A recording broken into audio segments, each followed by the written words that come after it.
العليم من الشيطان اللعين الرجيم. بسم الله الرحمن الرحيم. الحمد لله رب العالمين، والصلاة والسلام على سيدنا وشفيعنا أبي القاسم محمد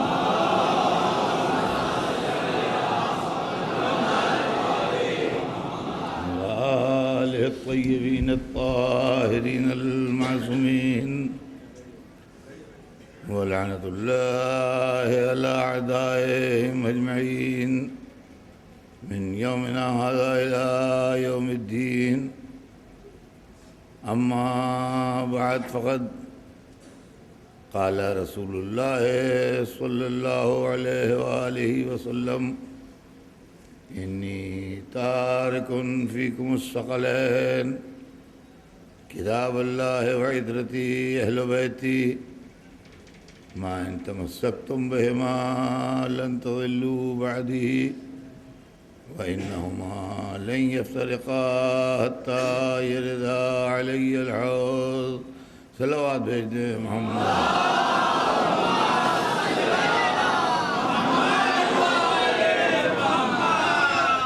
حضور سرور کائنات کا ارشاد گرامی ہے کہ اے مسلمانوں، میں تم میں دو بڑی گراں قدر چیزیں چھوڑ کے جا رہا ہوں. ایک اللہ کی کتاب ہے، دوسرے میری عطرت ہے، میرے اہل بیت ہیں. تم جب تک ان دونوں سے متمسک رہو گے، ان کے ساتھ رہو گے، میرے بعد کبھی ہرگز گمراہ نہیں ہوں. اور یہ دونوں ایک دوسرے سے الگ نہیں ہوں گے یہاں تک کہ میرے پاس حوض کوثر تک پہنچ جائیں.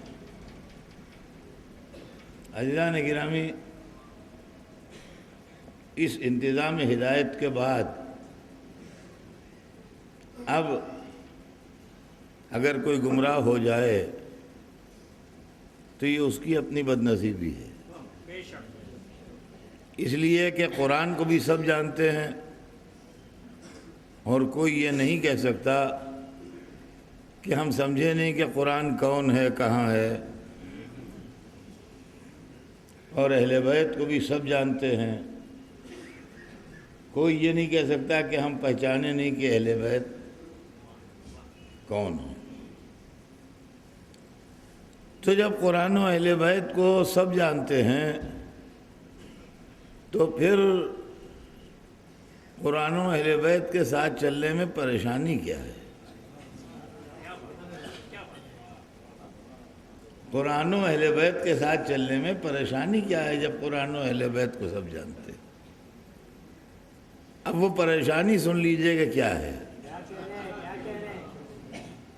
قرآن کسی کی مروت نہیں کرتا. بادشاہ ہو، مالدار ہو، تاجر ہو، کوئی بڑے سے بڑا ہو، کوئی ہو، قرآن کسی کی مروت اس لیے نہیں کرتا کہ مروت کرتا ہے آدمی اس لیے کہ وہ ہم سے بڑے ہیں، ہم سے بگڑ نہ جائیں.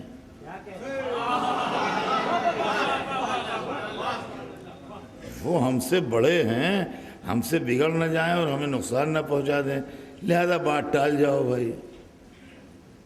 لیکن قرآن سب سے بڑے کا کلام ہے، تو جب سب سے بڑے کا کلام ہے تو مروت کیوں کرے؟ اچھا، جو بادشاہ بن گئے، جنہوں نے حکومت پر قبضہ کر لیا، جو اقتدار پا گئے، جو ملک و مال پا گئے، ان کو یہ شبہ ہو گیا کہ وہ بڑے ہیں، تو اب دو بڑے ایک ساتھ رہ نہیں پاتے. دو بڑے ایک ساتھ رہ نہیں پاتے. لہذا قرآن بڑا صحیح لیکن جزدان میں لپٹا ہوا الماری میں رکھا رہے، عملی زندگی میں نہ آئے. اس لیے کہ اگر عملی زندگی میں آیا تو ہم کو قدم قدم پر ٹوکے گا، یہ نہ کھاؤ، یہ نہ دیکھو، یہ نہ بولو، یہ نہ کرو، یہ تمہارا حق نہیں ہے، اس پر یہ جائز نہیں ہے، یہ صحیح نہیں ہے۔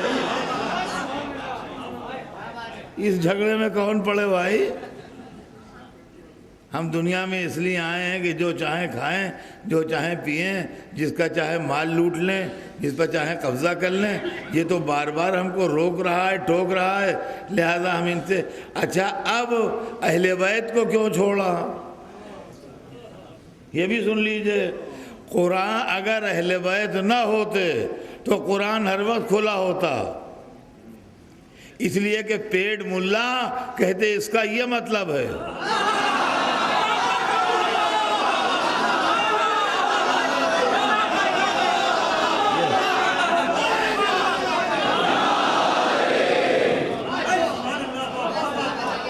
پیڑ ملا کہتے اس کا یہ مطلب ہے، اس آیت کا یہ معنی ہے، آپ نہیں جانتے؟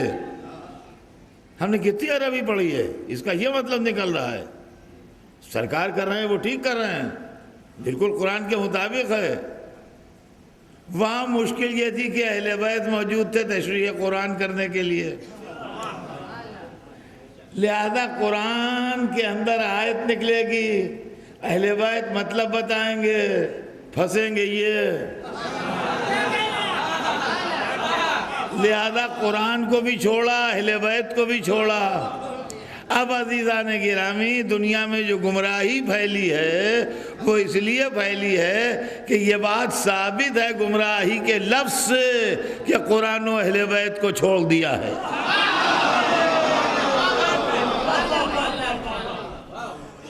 اور عزیزان گرامی، قیامت کے دن رسول شکایت کریں گے، پڑھیے قرآن۔ جو لوگ بار بار قرآن قرآن قرآن کہتے ہیں، قرآن کی بات کیا کرتے ہیں آپ؟ قرآن میں دکھائیے، قرآن میں دکھائیے، محرم قرآن میں دکھائیے، علم قرآن میں دکھائیے، ماتم قرآن میں دکھائیے۔ آپ کا قرآن ہے کب جو آپ کہتے ہیں قرآن میں دکھائیے؟ آپ پڑھیے قرآن، اس کے اندر رسول اللہ کا قول موجود ہے کہ قیامت کے دن اللہ کی سرکار میں کھڑے ہو کے وہ فریاد کریں گے، یا رب ان قومی اتخذوا ھذا القرآن مہجورا، پالنے والے میری قوم نے قرآن کو چھوڑ دیا تھا۔ یہ گمراہی بتاتی ہے کہ قرآن کو بھی چھوڑا، اہل بیت کو بھی چھوڑا، اپنے ذاتی فائدوں کے لیے قرآن کو بھی چھوڑا، اہل بیت کو بھی چھوڑا۔ نہ قرآن کسی کے پاس ہے، نہ اہل بیت کسی کے پاس ہے۔ آج امت مسلمہ یہ فریاد کر رہی ہے کہ مسلمان اس حال میں ہے اور مسلمان اس حال میں ہے اور مسلمان اس حال میں ہے۔ ایک مسلمانوں کے غمناکی کی داستان ہے جو ہر روز سویرے کے اردو اخباروں میں پڑھ لیجئے۔ اگر آپ اردو نوئنگ ہیں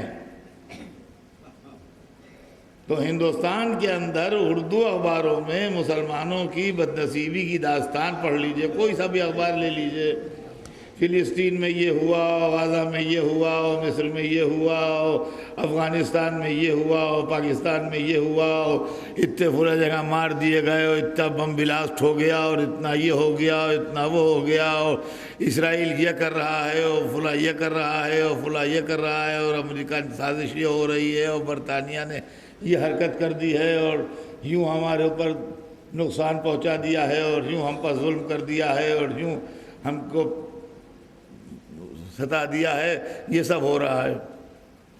مصیبتوں کی کہانیاں تو بہت ہیں، لیکن علاج کی فکر نہیں ہے،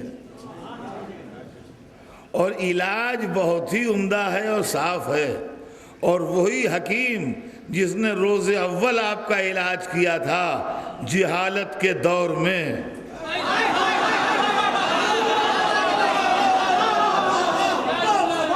دور جہالت میں جس نے علاج کیا تھا، اور آپ کے ہاتھوں میں اونٹوں کی مہاروں کو نکال کے زمام حکومت دے دی تھی، اس حکیم کا نسخہ لکھا ہوا موجود ہے، استعمال کر لیجئے، شفا ہو جائے گی، بشرطے کہ دل راضی ہو۔ وہ نسخہ لکھ کے گیا ہے، 2 جز کا نسخہ ہے، زیادہ اجزاء نہیں ہے اس کے اندر، نسخے میں صرف 2 جز ہیں، قرآن و اہل بیت۔ جس کا چاہے قرآن و اہل بیت سے متمسک ہو جائے، سارے پرابلم سالو ہو جائیں گے۔ اس لیے کہ اسلام میں جب پرابلم آئے اور مصیبتیں آئیں تو کہاں پر سالو ہوئیں؟ دیکھیے غور طلب ہے معاملہ۔ اسلام جس وقت آیا ہے اس وقت 3 طاقتیں جو تھیں وہ اسلام کے خلاف تھیں۔ جب اسلام نے اس دنیا میں آج سے 1400 برس پہلے قدم رکھا اور حضور نے مکے میں اعلان رسالت فرمایا تو اس وقت 3 طرح کی طاقتیں رسول اللہ کے خلاف ابھری۔ ایک بت پرست قومیں جو مختلف بتوں کی پرستش کرتی تھیں، انہوں نے مخالفت شروع کی۔ لات و حبل و منات و عزا کے پجاری اسلام کی مخالفت کرنے کے لیے اٹھ کھڑے ہوئے اور انہوں نے کہا ہمیں یہ دین قبول نہیں ہے، ہمیں یہ میسج اور ہمیں یہ پیغام قبول نہیں ہے۔ دوسری مخالفت جو کی وہ یہودیوں نے کی، اور یہودیوں نے کہا کہ ہمیں ان کی رسالت قبول نہیں ہے، اور یہ وہ رسول نہیں ہے جن کی تورات میں خبر دی گئی ہے، اور ہم ان کی بات کو ایکسپٹ کرنے کے لیے تیار نہیں ہیں۔ تیسری مخالفت جو کی وہ نصرانیوں نے کی، عیسائیوں نے، اور انہوں نے کہا کہ ہم ان کو رسول ماننے کے لیے تیار نہیں، اور ہم ان کی رسالت کو ایکسپٹ نہیں کرتے۔ یہ تینوں چیزیں جو ہیں میں آپ کو رسول کی زندگی میں اشارہ کر دوں اور ثبوت دے دوں تاکہ بچوں کے ذہن میں بات بیٹھی رہے۔ بت پرست قومیں مخالف تھیں رسول اللہ کی، اس کا ثبوت یہ ہے کہ آپ نے لڑائیوں میں، بدر میں اور احد میں اور خندق میں ان لوگوں سے مقابلہ کیا جو بت پرست تھے، اور یہ لوگ آپ سے لڑنے آئے۔ یہ 3 لڑائیاں اس بات کی گواہ ہیں کہ حضور کے خلاف تھیں بت پرست قومیں۔ جنگ خیبر اس بات کی دلیل ہے کہ یہودی جو تھے وہ رسول اللہ کے خلاف تھے۔ یہ دوسرا گروہ تھا جو رسول اللہ کے خلاف تھا۔ واقعہ مباہلہ جو قرآن مجید میں منشن ہے باقاعدہ، یہ اس بات کی دلیل ہے کہ وہ لوگ خلاف تھے رسول اللہ کے جو حضرت عیسیٰ کے ماننے والے تھے اور جناب عیسیٰ کو نبی مانتے تھے یا خدا کا بیٹا کہتے تھے۔ نبی مانتے ہوتے تو جھگڑا ہی کہا تھا، خدا کا بیٹا کہتے تھے، ان سے انہوں نے آن کے رسول اللہ سے جھگڑا کیا۔ تو عیسائی خلاف تھے، یہودی خلاف تھے، بت پرست خلاف تھے۔ اسلام نے تینوں پر غلبہ پایا۔ آج سیم اسلام اسی پوزیشن میں ہے، ایک ریزہ فرق نہیں ہوا ہے۔ بت پرست قومیں مسلمانوں کے خلاف ہیں، یہودی مسلمانوں کے خلاف ہیں، عیسائی مسلمانوں کے خلاف۔ دیکھیے یہاں تک تو واہ ہوا سب کریں گے، لیکن اس کے آگے چہرے بدلنے لگیں گے۔ یہاں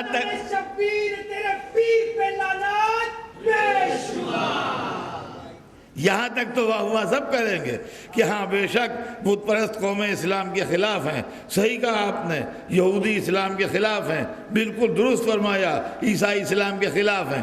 لیکن اب اس کے آگے جب بیان پڑے گا تو پھر چہرے بننے لگیں گے کہ پھر اسلام نے غلبہ کیسے پایا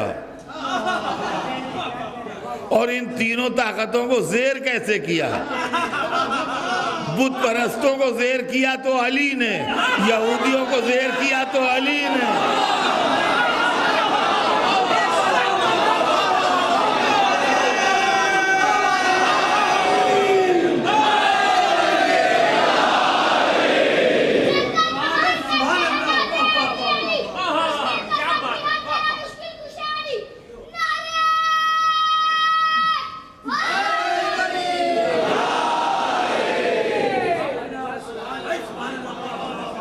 اور فرمایا ہم نے بت پرست قوموں کو زیر کرنے والا علی، خیبر کو فتح کرنے والا علی۔ اب آئیے، یہودی جب لڑنے کے لیے آئے تو قرآن آیا، قرآن آیا وَمَنْ حَاجَّكَ فِيهِ مِنْ بَعْدِ مَا جَاءَكَ مِنَ الْعِلْمِ۔ میں ایک دن مجلس میں پڑھ چکا ہوں کہ علم سے مراد قرآن ہے۔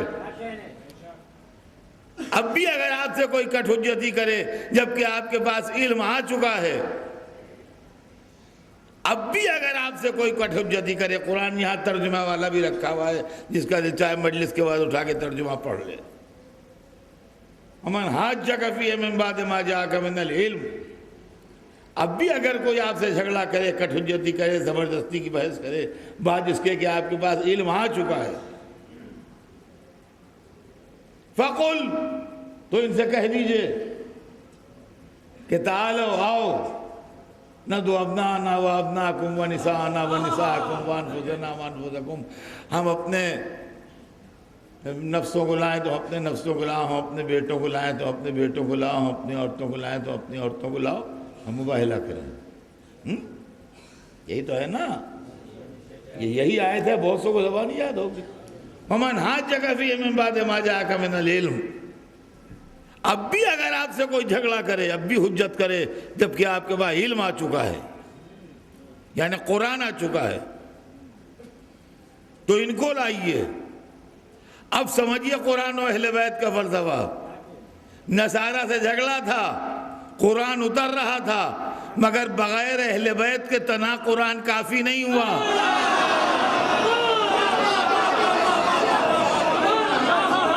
اور جب اہل بیت آ گئے اور اہل بیت و قرآن مل گئے تو نصیری جو تھے، وہ نصارہ نجران جو تھے، وہ جزیہ دینے پر تیار ہو گئے کہ ہم آپ سے مقابلہ نہیں کریں گے، ہم آپ سے مقابلہ نہیں کریں گے۔ تو عزیزان گرامی، بات جو ہے وہ یہ ہے کہ آج بھی چاہے بت پرست قومیں ہوں اور چاہے یہودی قوم ہو یا عیسائی قوم ہو، جب تک قرآن و اہل بیت کا سہارا نہ لیا جائے گا، اسلام کی پریشانی دور نہیں ہوگی۔ اور عزیزان گرامی، ہم بھی انتظار میں ہیں اور آپ بھی انتظار میں رہیے۔ دیکھیے، جو لوگ آج ہنس لیتے ہیں ان کو ہنس لینے دیجئے، اور جو لوگ مذاق اڑا لیتے ہیں ان کو مذاق اڑا لینے دیجئے، اس لیے کہ اہل بیت کا وارث اتفاق سے پردے میں ہے آج کل۔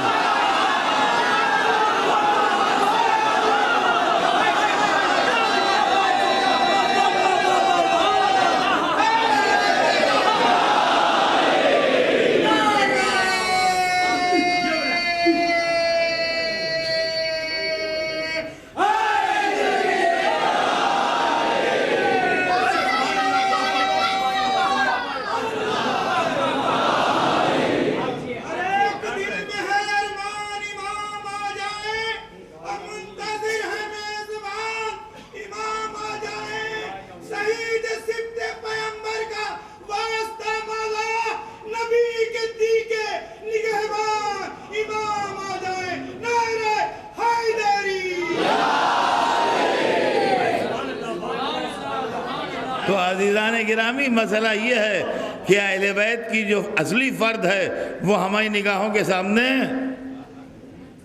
حالانکہ اس کا فیض جاری ہے، ایسی بات نہیں ہے کہ فیض جاری نہیں ہے، لیکن اس وقت وہ اتفاق سے نگاہوں کے سامنے نہیں ہے، تو اس کی صورت پردے میں ہے، قرآن کا مطلب پردے میں ہے۔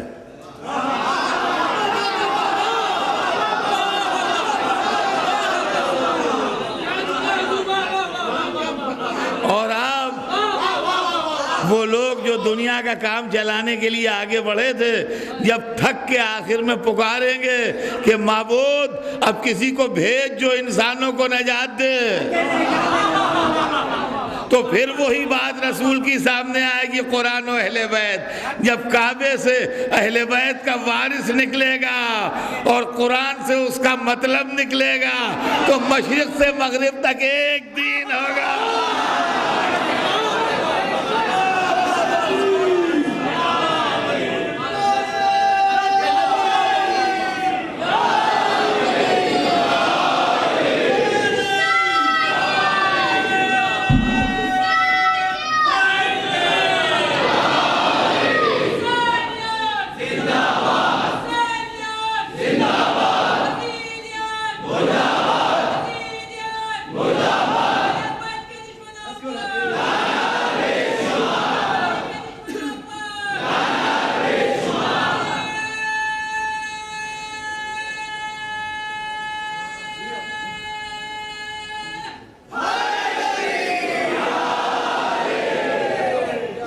یہ جو زمانے میں گمراہی پھیلی ہے اور یہ جو انسانیت خطرے میں ہے، یہ جو ہر روز انسانی خون پانی کی طرح بہہ رہا ہے، اور یہ جو ظلم و ستم کی داستانیں گرم ہیں، زمانہ بدلا نہیں۔ یہ نہ سمجھیے کہ عہد بنی امیہ ختم ہو گیا، یہ نہ سمجھیے کہ عہد بنی عباس ختم ہو گیا۔ مزاج ظلم کبھی بدلتا نہیں ہے۔ کل بھی بے گناہوں کو قتل کیا جا رہا تھا، آج بھی بے گناہوں کو قتل کیا جا رہا ہے۔ اور عزیزان گرامی یہ بھی سن لیجئے کہ یہ شرف مسلم دیشوں کو حاصل ہے کہ قتل مسلم مسلم دیشوں میں ہوتا ہے۔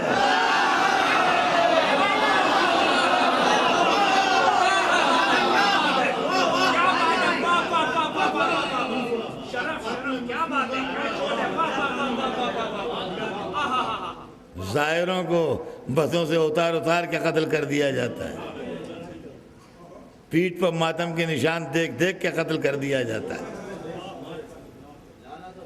سمجھے آپ؟ دنیا، اور لطف کی بات یہ ہے کہ دنیا کی مجرمانہ خاموشی، دنیا کی مجرمانہ خاموشی اس سے زیادہ حیرت انگیز ہے۔ اب سمجھ میں آتا ہے کہ اگر کل لوگ چپ رہے تو کیسے چپ رہے۔ یہ وہی نسلیں تھیں جو کل بھی چپ تھیں اور آج بھی چپ ہیں۔ سمجھے آپ؟ جو مسجدوں کے اندر اور امام باڑوں کے اندر جا کے بموں کا وسکوٹ کریں، یہ کون سی نسلیں ہیں؟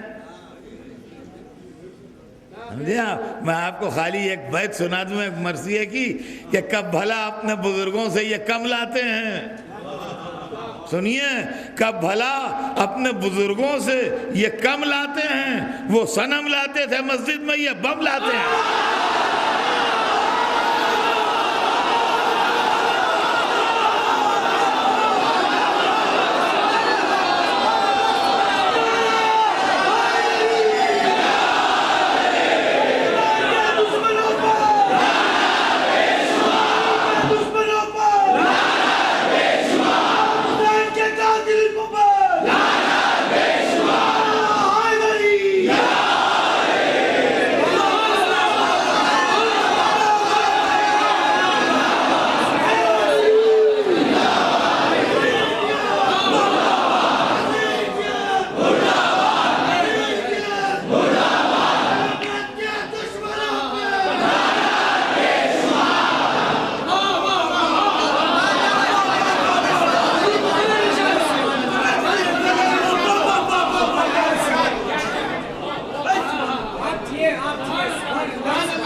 تو عزیزان گرامی گھبرانے کی بات نہیں، یہ ہمیں خبریں دی جا چکی ہیں اور ہمارے امام، ہمارے رسول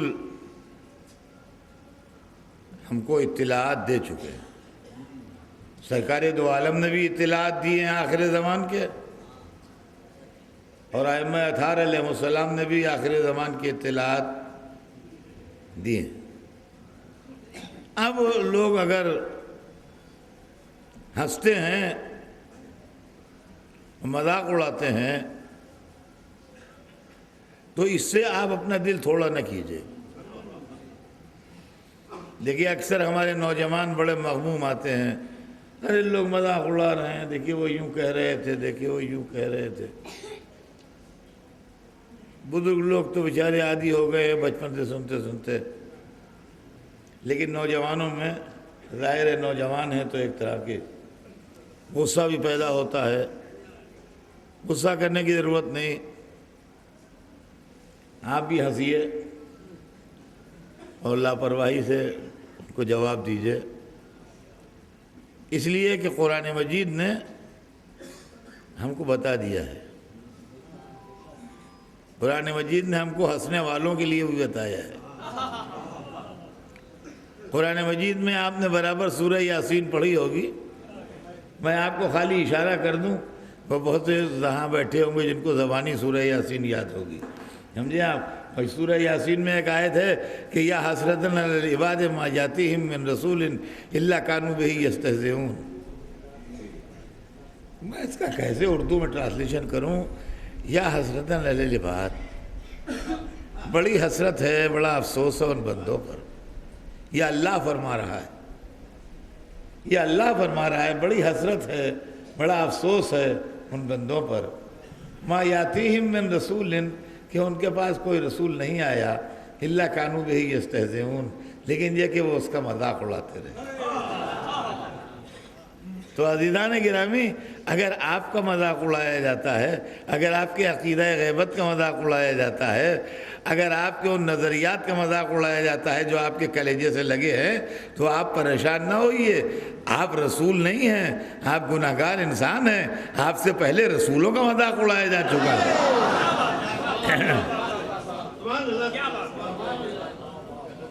رسولوں کا مذاق اڑایا جا چکا ہے. لیکن ایک بات میں کہہ دوں، اور وہ یہ کہ گھبرانے کی ضرورت نہیں ہے. قرآن و اہل بیت کے ساتھیوں کو گھبرانے کی ضرورت نہیں ہے، ڈرنے یا نروس ہونے کی ضرورت نہیں ہے. میں ایک مثال دوں گا، جہاں جہاں میری آواز جا رہی ہے وہاں کے بچے اس کو سنیں. بزرگوں کے واسطے نہیں ہے، بزرگ تو مجھ سے بہت بہتر جانتے ہیں. بچوں کے لیے ہے کہ ایک آدمی ایک جنگل میں کھڑا ہے جہاں طوفان آیا ہوا ہے اور رات کا وقت ہے اور اندھیرا ہے. ایسا گھپ اندھیرا ہے، ایسا گھپ اندھیرا ہے کہ وہ اپنے ہاتھ جو یوں کرتا ہے تو اس کو اپنے ہاتھ نہیں دکھائی دے رہے ہیں. اس قدر غضب کا اندھیرا ہے. آسمان پر بادل ہیں، طوفان آیا ہوا ہے، طوفانی ہوائیں چل رہی ہیں، درخت اکھڑ اکھڑ کے گر رہے ہیں. ایک طرف سمندر ہے، اس کی موجوں کا شور ہے، ایک طرف جنگل ہے اور اونچا نیچا راستہ ہے، کھڈ ہے جہاں درندوں کا شور ہے. اور وہ بیچارہ اس حالت میں کھڑا ہے کہ پتہ نہیں سمندر کی کوئی موج آ جائے بڑھ کے اور اس کو لے جائے، یا وہ آگے بڑھے تو کسی کھڈ میں گر جائے 25, 30, 50 فٹ نیچے اور ہڈیاں اس کی چور چور ہو جائیں، یا کوئی درخت کا ڈالا اس پر ٹوٹ کے گر پڑے، بہت بڑے درخت کا، اور اس کی موت واقع ہو جائے، یا کوئی جنگلی جانور پھاڑ کھانے والا یا ڈس لینے والا اس کو راستے میں مل جائے، اس کو پھاڑ کھائے یا اس کو ڈس لے. نہ آگے بڑھ سکتا ہے، نہ پیچھے ہٹ سکتا ہے، نہ کہیں جا سکتا ہے، نہ کہیں آ سکتا ہے. اس عالم میں کھڑا ہے. یہ پوزیشن اس وقت ملت مسلمہ کی ہے.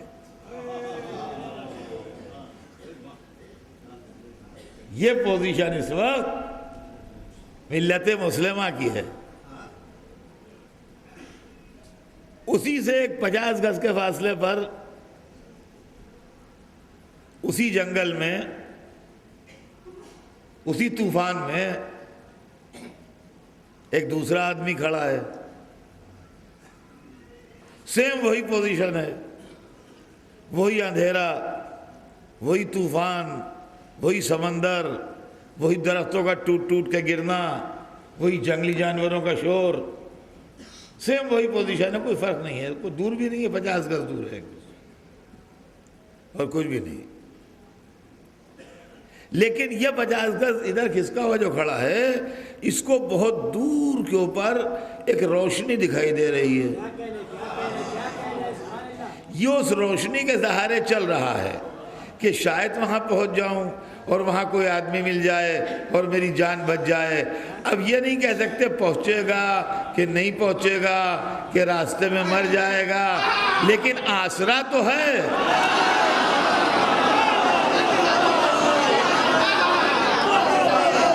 آسرا تو ہے.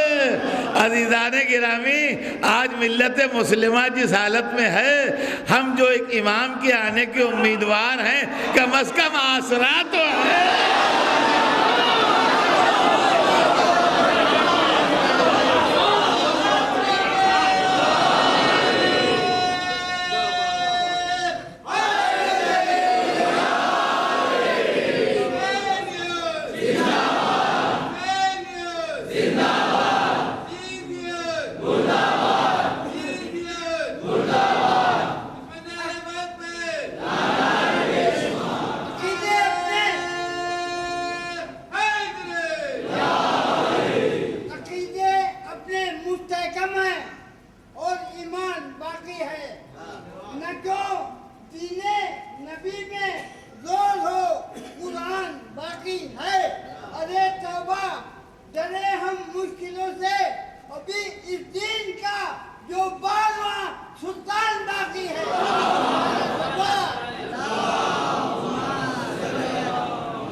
قرآن پر اعتبار ہے اور ہمیں اہل بیت پر اعتبار ہے۔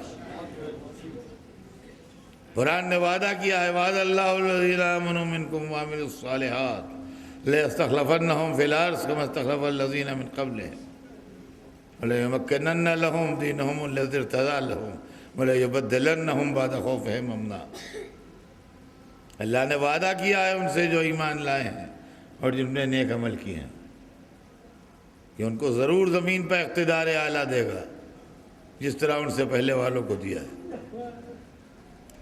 اور ان کے لیے اس دین کو طاقت دے گا جس کو اس نے اپنے لیے، جس کو ان کے لیے پسند کر لیا،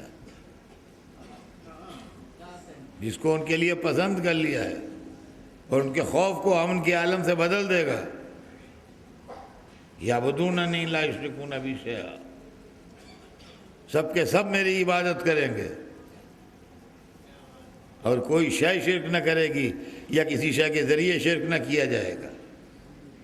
تو عزیزان گرامی، ہم اس لمحے کے منتظر ہیں جب دنیا میں علم کی حکومت ہوگی اور ساری زمین اللہ کو سجدہ کرے گی اور کائنات عالم میں شرک کا وجود نہ ہوگا، زمین نور خدا سے جگمگانے لگے گی، اور اس وقت سارے اختلافات، سارے جھگڑے، سارے فساد، ساری خرابیاں مٹ جائیں گی، اور دنیا سمجھے گی کہ دامن اہل بیت چھوڑ کے اور قرآن سے الگ ہو کے اس نے اپنا کتنا بڑا نقصان کیا۔ آج تو صرف بات اتنی سی ہے کہ ہم ایک آسرے پر جی رہے ہیں اور ایک رابطے پر جی رہے ہیں، اور اس کے اندر بھی کہنے والوں کے سمجھ میں جو آتا ہے وہ کہتے ہیں، جو سمجھ میں آتا ہے وہ کہتے ہیں آپ سے تو خط و کتابت بھی ہوتی ہے، ہنسی کے مارے لوٹے جا رہے ہیں، کہتے ہیں آپ تو خط بھی لکھتے ہیں۔ انہوں نے کہا ہاں بھائی اس لیے لکھتے ہیں کہ جواب آتا ہے۔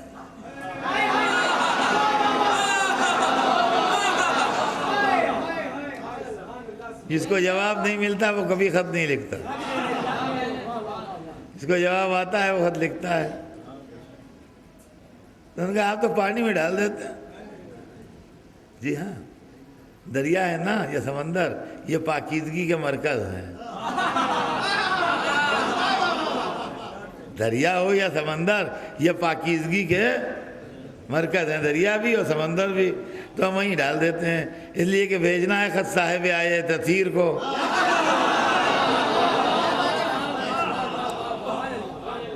لہذا جہاں نجاست کا شبہ ہو وہ پیغمبر لے نہیں جا سکتا۔ کہتے ہیں جی پہنچ جاتا ہے، میں نے کہا جی ہاں پہنچ جاتا ہے، آپ گھبراہٹ میں کچھ بھولے ہوئے ہیں، موسیٰ کی ماں سے پوچھئے جس کو دریا میں ڈالا تھا ملا۔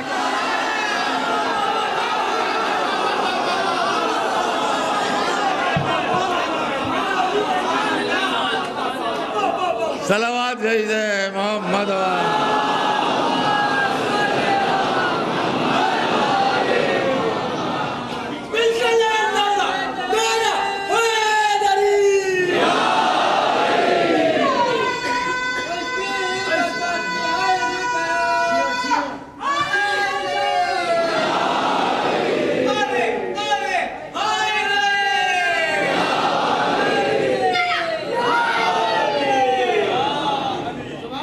بھائی ایک دیکھیے یہاں تک بات پہنچ گئی، میں 1 منٹ کی آپ سے اجازت چاہوں گا، اس لیے کہ دو ایک اعلان ہیں جو میں بھولا ہوں، وہ میں کر دوں۔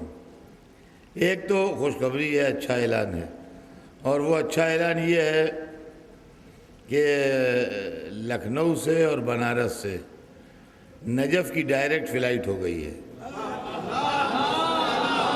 اور ہفتے میں 3 دن لکھنؤ سے نجف جائے گی فلائٹ، اور ہفتے میں 4 دن بنارس سے ڈائریکٹ فلائٹ جائے گی، اور سن 13 سے یعنی اگلے جنوری سن 13 سے بمبئی سے اسپائس جیٹ کی فلائٹ ہفتے میں 5 دن ڈائریکٹ نجف جائے گی۔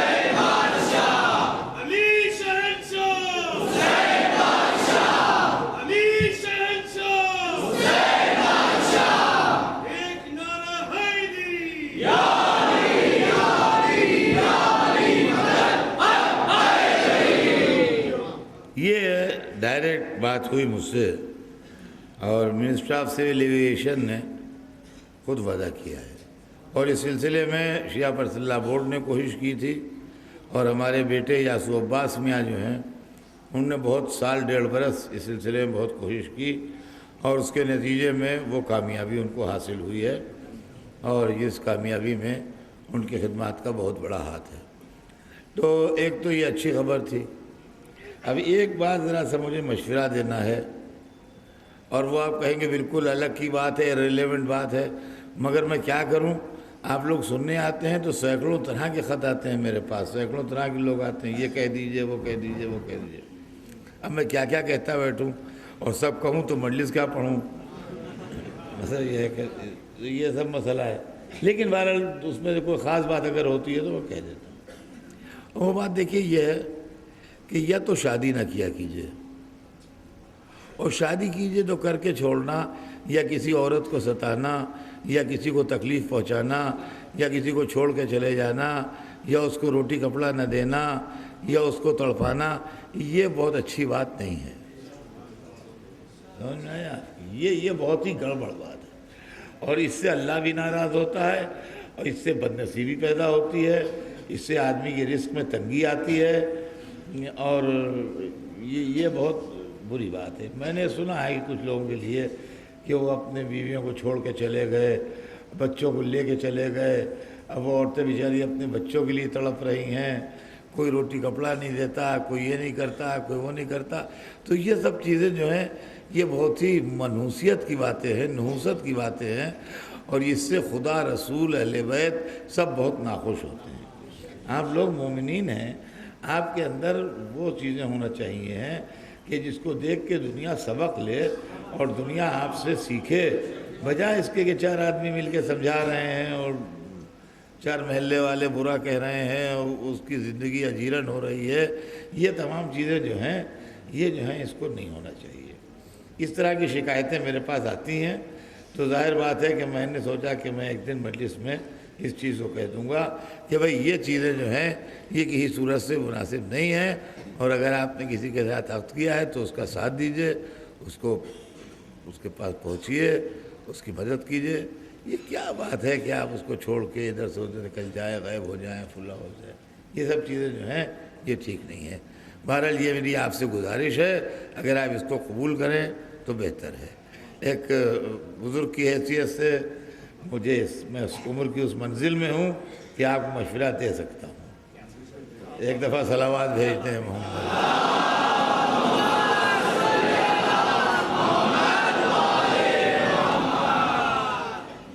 تو عزیزان گرامی، بات جو ہو رہی تھی وہ یہ ہو رہی تھی کہ قرآن و اہل بیت، قرآن قانون ہے اور اہل بیت اس قانون کی تشریح کرنے والے ہیں اور دنیا کو بتانے والے ہیں کہ اس قانون کا مطلب کیا ہے۔ اور عزیزان گرامی، بس ایک بات میں آپ کی خدمت میں عرض کر دوں آج، اور بات کل آگے بڑھے گی، کہ قانون تو ہوتا ہے ہر ملک میں، دنیا میں جتنے ملک ہیں اس وقت ہر ایک کے پاس قانون ہے، اور قانون کے پڑھنے میں کوئی روک ٹوک بھی نہیں ہے۔ آپ قانون کی ڈگری حاصل کیجئے، LLB کیجئے، LLM کیجئے، LLD کیجئے، جتنا چاہے پڑھ لیجئے، پوری لائبریری جمع کر لیجئے، جو چاہے کیجئے، پڑھیے آپ کو پڑھنے سے بھی کوئی نہیں روکے گا، لیکن قانون میں فیصلہ آپ کا نہیں ہوگا۔ دیکھیے یہ سمجھ لیجئے، آپ مشورہ دے سکتے ہیں، فیصلہ نہیں کر سکتے۔ فیصلہ وہی کرے گا جس نے قانون بنایا ہے۔ بس یہ بات آج سنا دوں آپ کو، اور اس کے بعد بات تمام ہو جائے، پھر کل آگے بڑھے گا۔ فیصلہ وہی کرے گا جس نے قانون بنایا ہے۔ قانون ہیں دنیا میں، ہندوستان میں قانون ہے، کوئی روک ٹوک نہیں ہے قانون پڑھنے کے اوپر. بہت سے وکیل آپ کو ملیں گے انہوں نے قانون پڑھے، لیکن وکیل صاحب مشورہ دے سکتے، وکیل صاحب فیصلہ نہیں دے سکتے. فیصلہ دے گا جج. وکیل آپ کے اختیار میں ہے، جس کو چاہیں آپ اپنا وکیل بنا کے کیس لڑیں، لیکن جج آپ کے اختیار میں نہیں ہے کہ جس کو چاہیں آپ جج بنا کے بٹھا دیں. جج ہمیشہ سرکار اپائنٹ کرتی ہے. جس کا قانون ہوتا ہے جج وہ اپائنٹ کرتا ہے. دیکھیے میرے سامنے مجلس میں اکثریت جوانوں اور بچوں کی ہے، لیکن کچھ چند بزرگ لوگ بھی ہیں. جب تک ہندوستان انگریزوں کے پاس تھا، یعنی 1947 تک، جب تک جج جو تھے وہ وہاں سے آتے تھے، انگریز ججوں کو اپائنٹ کرتے تھے. ہائی کورٹ کے جج ہوں یا سپریم کورٹ کے جج ہوں یا چیف جسٹس ہو یا جو بھی جج ہوتے تھے ہندوستان میں، ان کو مقرر انگریز کرتے تھے. ہندوستانیوں کو حق نہیں تھا جج مقرر کرنے کا، اس لیے کہ ہندوستانی غلام تھے اور انگریز آقا تھے. قانون وہاں بنتا تھا، جج وہ مقرر کرتے تھے. سمجھے آپ؟ جس دن سے ہندوستان آزاد ہو گیا اس دن سے ہندوستان کا جج ہندوستان میں مقرر ہوتا ہے. اب ہائی کورٹ کے ججز بھی یہیں مقرر ہوتے ہیں، لوور کورٹ کے ججز بھی یہیں بنتے ہیں، سپریم کورٹ کے ججز بھی یہیں بنتے ہیں، چیف جسٹس بھی یہیں بنتا ہے. یہیں گورنمنٹ آف انڈیا جو ہے وہ اپنے جج بناتی ہے، امریکن گورنمنٹ اپنے جج بناتی ہے، برٹش گورنمنٹ اپنے جج بناتی ہے، فرانس کی گورنمنٹ اپنے جج بناتی ہے. مطلب جہاں کا ہوتا ہے قانون وہاں جج بنتا ہے. جو قانون بناتا ہے وہ جج بناتا ہے. اچھا فیصلہ وہی کرتا ہے. ذرا سمجھیے گا اس معاملے کو. فیصلہ کرنا ہمارے بس میں نہیں ہے. فیصلہ وہی کرتا ہے جس کو سرکار نے اپائنٹ کیا ہے. فیصلہ ہم نہیں کر سکتے. مشورہ دے سکتے ہیں، کورٹ میں جا کے بحث کر سکتے ہیں، لیکن فیصلہ کیا ہوگا؟ فیصلہ اس کا ہوگا. اچھا قانون ہمیں معلوم ہے، مگر قانون پر عمل درآمد کرنے کی ہمیں اجازت نہیں ہے. اب کہیں گے آپ کیا؟ قانون کی پابندی تو ہمیں کرنا ہے، مگر قانون کو ایگزیکیوٹ نہیں کر سکتے ہم. ہندوستان کا مشہور قانون ہے کہ قتل عمد کی سزا موت ہے.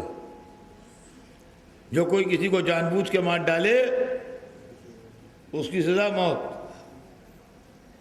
ہمارے سامنے ایک آدمی نے ایک آدمی کو جان بوجھ کے بے خطا مار ڈالا. ہم نے اپنے آدمیوں سے اس کو پکڑوایا اور سامنے ایک درخت لگا ہوا تھا، اس میں پھانسی دلوا دی. اس لیے کہ قانون میں لکھا ہے کہ قتل عمد کی سزا موت ہے. ہم نے قانون پر عمل کر لیا. ذرا دیر میں پولیس آ گئی. ہم کہیے کس نے پھانسی دی اس کو؟ ہم نے کہا ہم نے. ہم سمجھے انعام دیں گے کچھ. ہم نے کہا ہم نے. کہنے لگے اچھا آپ نے، آئیے سرکاری گاڑی کھڑی ہے تشریف لے چلیے. تشریف لائیے بسم اللہ. جی ہم نے تو قانون پر عمل کیا ہے، ہم ہی کو پکڑے لے جا رہے ہیں. ان کا آپ ہوتے کون تھے عمل کرنے والے؟ آپ کو چاہیے تھا آپ پولیس میں رپورٹ کریں، پولیس کو لے جاتی، گرفتار کرتی، اس پر کیس چلتا، اس کو صفائی کا موقع دیا جاتا. پھر جس جج کو گورنمنٹ نے اتھرائز کیا تھا موت کی سزا لکھنے کا، جب وہ لکھتا تو پھانسی ہوتی. ٹھیک ہے وہ ٹھیک تھی، لیکن آپ کون پھانسی دینے والے؟ معلوم ہے قانون ہے مگر ہم قانون پر عمل نہیں کر سکتے، بلکہ الٹی سزا پا جائیں گے.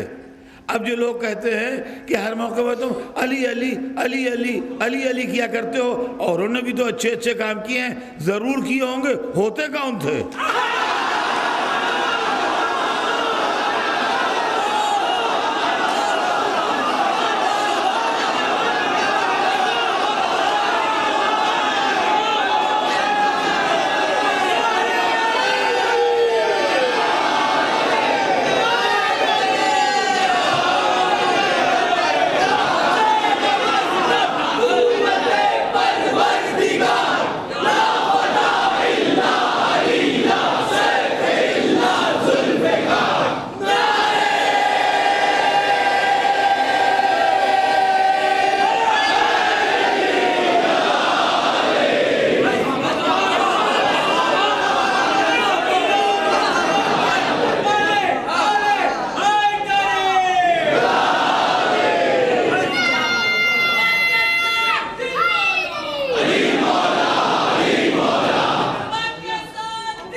تو عزیزان گرامی عرض یہ کر رہا تھا کہ قانون جو بناتا ہے جج بھی وہی مقرر کرتا ہے اور اسی کا فیصلہ جو ہے وہ حق ہوتا ہے، ورنہ ہم آپ اگر فیصلے کر لیں تو ان فیصلوں کی قدر و قیمت نہیں ہے۔ تو اب یہ اسلام جو قانون ہے یہ کس نے بنایا ہے؟ اگر ہم نے بنایا ہے تو رہبر بھی ہم ہی بنائیں گے، اور اگر اللہ نے بنایا ہے تو رہبر بھی اللہ بنائے گا۔ اب یہ آپ کے فیصلہ کرنے کی بات ہے اور آپ کے سوچنے کی بات ہے کہ یہ قانون جو بنا ہے یہ کس نے بنایا ہے۔ اس لیے کہ قانون کی کتاب تو موجود ہے، قانون کی کتاب تو ہمارے درمیان موجود ہے جس کا نام ہے قرآن پاک، اسی میں سب قانون لکھے ہیں۔ اور اس کے بعد جو قانون ہے وہ سیرت رسول ہے۔ اس کے بعد جو ہے قرآن کو اگر واضح طریقے سمجھ میں نہیں آتا کہیں پر تو سیرت رسول کے ذریعے سمجھیے۔ تو رسول کو کس نے بھیجا اور قرآن کس نے بھیجا؟ تو رسول بھی اسی نے اپائنٹ کیا، هو الذی بعث فی الامین رسولا منہم، رسول بھی اسی نے بھیجا اور قرآن بھی انا انزلناہ فی لیلۃ القدر، قرآن بھی اسی نے نازل کیا۔ تو رسول بھی اسی کا بھیجا ہوا، قرآن بھی اسی کا نازل کیا ہوا۔ تو جب اسی کا ہے تو رہبر کا سلیکشن ہم تک کیسے آ جائے گا؟ اسلامی مسئلے میں فیصلہ کرنے والے ہم کون ہوں گے؟ رہبر کا سلیکشن بھی تو وہی کرے۔ اور یہی وجہ ہے کہ رسول آ گئے، قرآن آ گیا۔ اب جب رسول کے جانے کا وقت آیا اور یہ ہوا کہ اب رہبری کون کرے گا، تو رہبر کے سلیکشن کے لیے آرڈر آیا کہ پہنچا دیجئے وہ بات۔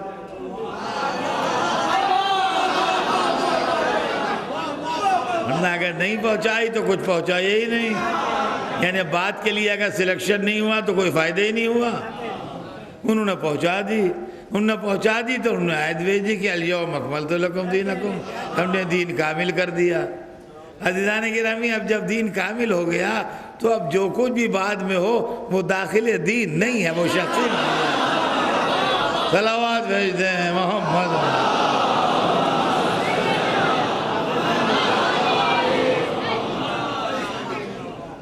وہ شخصی معاملات ہیں، اس سے ہمیں کوئی دلچسپی نہیں ہے۔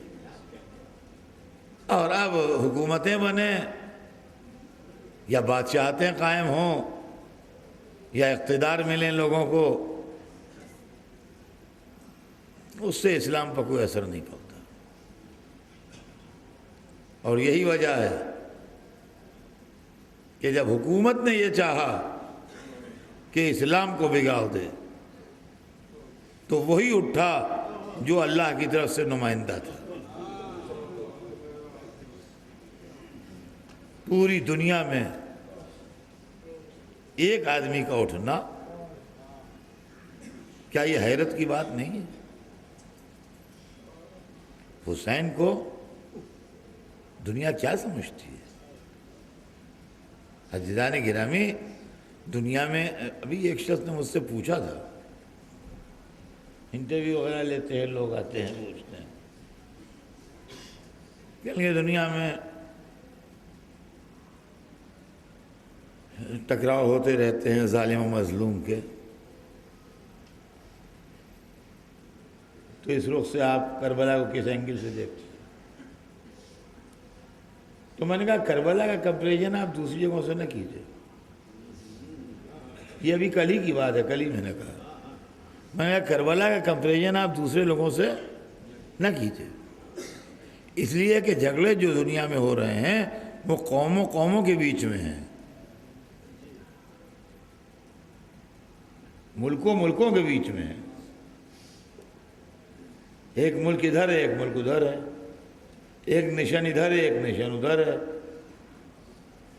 کربلا والا جھگڑا جو تھا وہ قوموں قوموں ملکوں ملکوں کے بیچ میں نہیں تھا، وہ دنیا کی سب سے بڑی طاقت کا مقابلہ ایک انڈیویجول سے تھا۔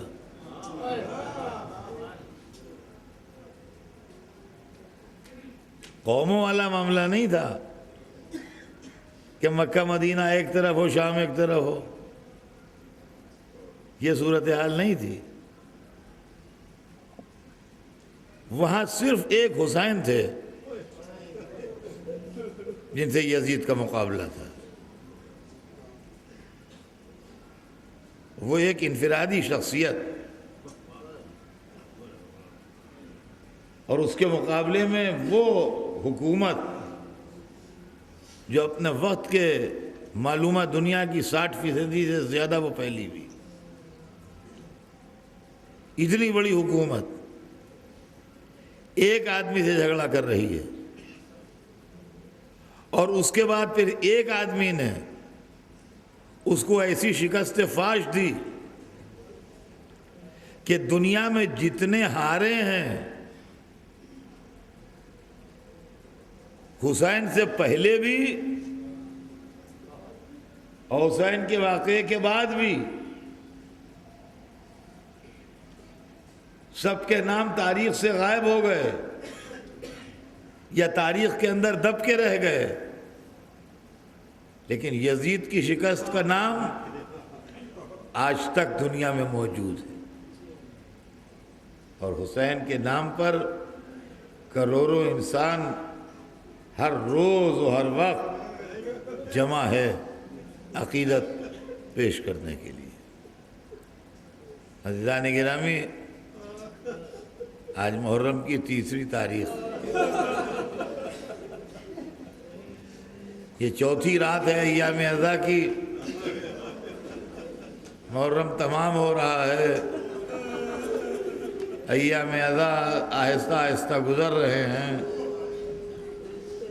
حسین کے رونے والے، حسین کے سوگوار ان تاریخوں میں حسین کے ناصروں کا ماتم کرتے ہیں۔ روایت بتاتی ہے کہ حسین کے چاہنے والے مسلم ابن اوسجا خضاب خرید رہے تھے دکان سے، راستے میں حبیب سے ملاقات ہو گئی، ملنا جلنا چھوڑ دیا تھا حالات کی وجہ سے، لوگوں سے گھر میں رہتے تھے، اس لیے کہ پورا کوفہ باغی تھا، کہیں اپنا والا مل جاتا تھا تو بات کر لیتے، چونکہ حبیب اپنے والے تھے اس لیے بات کر لی۔ کہا بڑے انتظامات ہو رہے ہیں، بڑی تیاریاں ہو رہی ہیں، کیا کوئی لڑائی وڑائی ہونے والی ہے کہیں، کیا ہے؟ کہا تمہیں نہیں معلوم؟ کہا میں گھر ہی سے نہیں نکلتا، مجھے معلوم کیا ہو؟ کہا حسین ابن علی سے لڑائی کی تیاری ہے۔ ہاں یہ حسین سے لڑائی کی تیاری ہو رہی ہے؟ کہا ہاں۔ خضاب لیے ویسے ہاتھ میں پھینکا ہی پھینک دیا، کہا لگ چکا ہوا سب خضاب، ابھی داڑھی پر خون کا خضاب لگے گا، اب خون کا خضاب لگے گا، اب کوئی خضاب اور نہیں لگے گا۔ گھر میں آئے، پتہ لگایا، بیوی کو لیا، بیٹے کو لیا۔ میں نے کتاب میں پڑھا نہیں ہے، مگر میرا نظریہ یہ ہے کہ بیوی بیٹے کو اس لیے لیا کہ جاتے وقت شبہ نہ ہو کہ حسین کے پاس جا رہے ہیں، اس لیے کہ بیوی بیٹے کو لے کے کوئی لڑنے نہیں جاتا ہے۔ بہرحال بیوی کو لیا، بیٹے کو لیا، چھوٹا سا قافلہ بنا کے چل پڑے، اور کسی نہ کسی صورت سے حسین تک پہنچ گئے۔ حسین تک پہنچ گئے تاریخ بتاتی ہے عاشورے کے دن جب لڑائی گرم ہوئی اور میدان جنگ میں زبردست جنگ شروع ہوئی تو مسلم ابن اسجا بڑی شان سے لڑے. کافی ضعیف تھے اور بوڑھے ہو چکے تھے، لیکن ان کی لڑائی تاریخ کے اندر موجود ہے کہ اس طرح لڑ رہے تھے کہ نیزے سے بھی لڑتے تھے اور تلوار سے بھی لڑتے تھے. جب دشمن قریب آ جاتا تھا تو تلوار نکال کے لڑتے تھے، جب دشمن چھٹک کے دور بھاگ جاتا تھا تو نیزہ نکال کے حملہ کرتے تھے.